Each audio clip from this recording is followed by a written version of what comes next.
Salut, j'espère que vous allez bien. Donc aujourd'hui, on va continuer avec la découverte de Raspberry IO Inputs et on va essayer d'utiliser le maximum de validation disponible à ce niveau. Bon, on va aller avec un cas typique qui est celui des mots de passe. Donc je vais toujours appeler ça IMP et je vais utiliser Use Inputs en passant un tableau. Donc ici, je veux le mot de passe, donc je vais donner un nom ici, password. Bien sûr, on peut donner le label, on peut donner plein d'autres choses. Il suffit de faire un contrôle espace et voir ce qu'on peut donner, ce qu'on peut ne pas donner. Donc, je m'arrête au name pour le moment, password, et je dis que je veux une validation ici.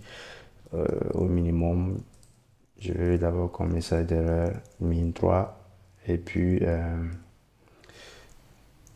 valeur pour vérifier c'est 3. Je prends ceci, je fais la même chose. Cette fois-ci, c'est le max length.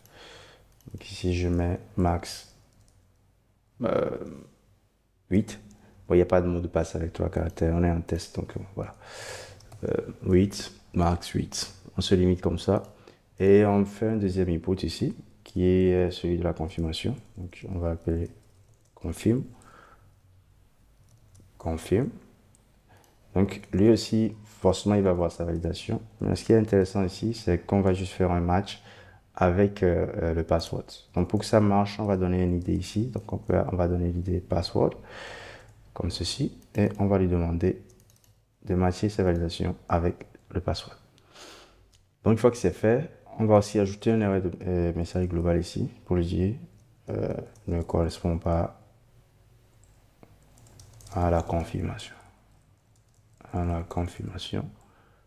Une virgule ici. Je prends tout ceci et puis je viens ici.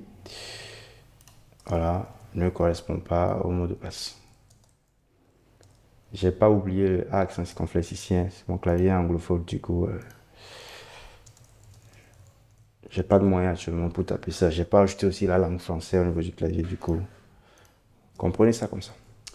Ne correspond pas au mot de passe. Voilà. Et ici, je pense qu'on est bon. Maintenant, on va afficher tous ces inputs là ici. Donc, on a imp.map, IP.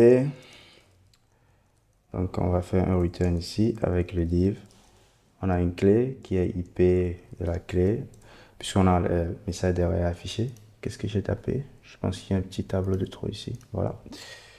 Donc, je retourne un input ici. Le type est égal à test par défaut, mais on peut toutefois customiser le type ici aussi si on veut. Mais ça ne me dérange pas que le type soit texte, il n'y a vraiment aucun souci. Euh, on donne la valeur ici, donc qui fait ip.value et on change. Ça fait ip on change, simplement. C'est tout. Donc avec ça, on est bon. Maintenant pour les messages d'erreur, donc pareil, hein, ip touched. Désolé, ici c'est voilà. Si l'input a été touché et si l'input n'est pas valide, en ce moment,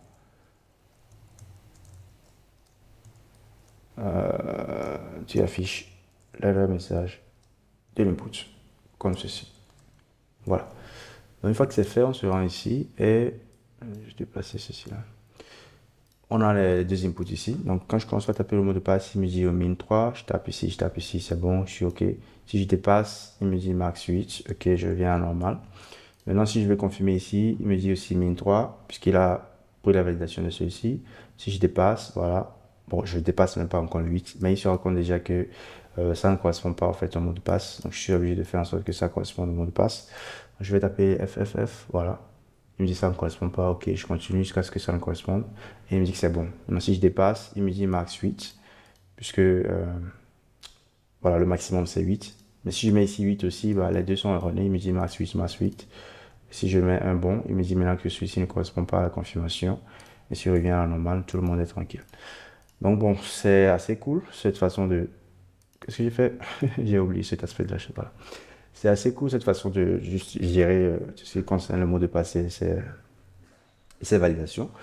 Et comment on va dire? Voilà, c'est assez cool. Maintenant, on va essayer de voir en même temps, au cas où on veut, on va mettre un petit bouton ici à la fin. Donc, je vais prendre ça comme ça, je vais mettre un div global, déposer ceci ici, et formater un tout petit peu, et puis mettre un petit bouton ici. Donc on va dire submit. On peut appeler le bouton submit si vous voulez. Voilà. Donc je vais rapidement avec une petite classe ici. CSS ici. Donc valide va être... Bon, d'abord je vais prendre tout ce qui est bouton là. Je vais me débarrasser des gros yeux ici. Non.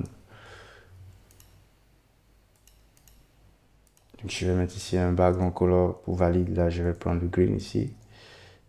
Et je vais vérifier si c'est invalide. Pour la classe invalide. Je vais mettre un background color ici hein, de rouge. Désolé. Voilà. Donc on va avoir cette petite classe là pour travailler. Parce que maintenant, si on veut savoir si tout l'input est valide pendant qu'on est en train de travailler ici, on va utiliser le même IP qui vient et IMP ici qu'on a reçu ici pour savoir si l'input est valide ou pas. Donc on va faire une petite classe name ici. Donc on va dire IMP si tu es is valide, alors tu me déposes la classe valide. Sinon, tu déposes la classe invalide. Si je ne fais pas d'erreur au niveau du CSS. Ouais, c'est bon. Voilà. Donc par défaut, c'est pas valide. Donc voilà, on a ça en rouge. Et dès que ça devient valide, normalement ça devait tourner en vert. Donc essayons. Il dit min 3, on lui donne ce dont il a besoin. Je copie ça, je flanque ici et ça devient vert. Voilà. Maintenant, si je veux récupérer les valeurs que l'utilisateur a saisi, parce que j'ai besoin de ces valeurs-là, tout ce que je dois faire, c'est récupérer une deuxième donnée ici que je peux appeler comme je veux, mais moi je l'appelle forme. Donc je vais créer ici une petite fonction ici qu'on peut appeler submit, comme ceci. Étant donné qu'il y a des changements fréquents, je vais utiliser jusqu'au back ici pour m'assurer de mettre en cache la fonction et de ne pas la récréer indéfiniment. Donc cette forme ici est immutable, donc on n'a pas à s'inquiéter de quoi que ce soit. On peut facilement l'utiliser aussi dans les UseEffects. On verra ça aussi dans les prochaines vidéos. Donc je prends l'objet forme ici et je vérifie.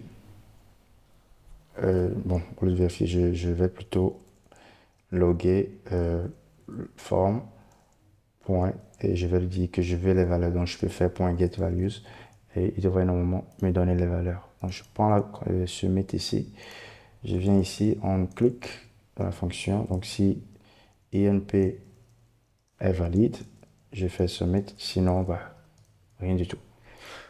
Donc quand je clique, il n'y a rien.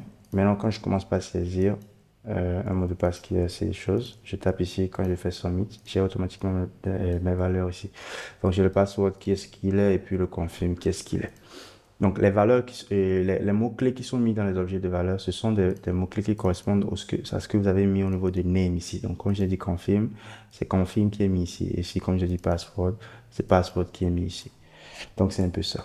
À part getValue, il y a aussi plein d'autres méthodes qu'on peut utiliser. On peut utiliser form.forEach.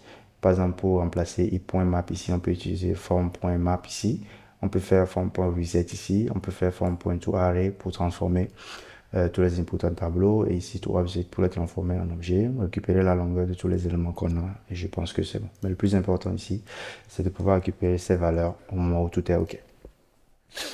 Bon, je pense que c'est tout pour le mot de passe. Je vais couper et puis on va passer aussi à la prochaine vidéo. On va utiliser une autre propriété, une autre validation qui s'appelle copy, qui est plutôt très intéressant.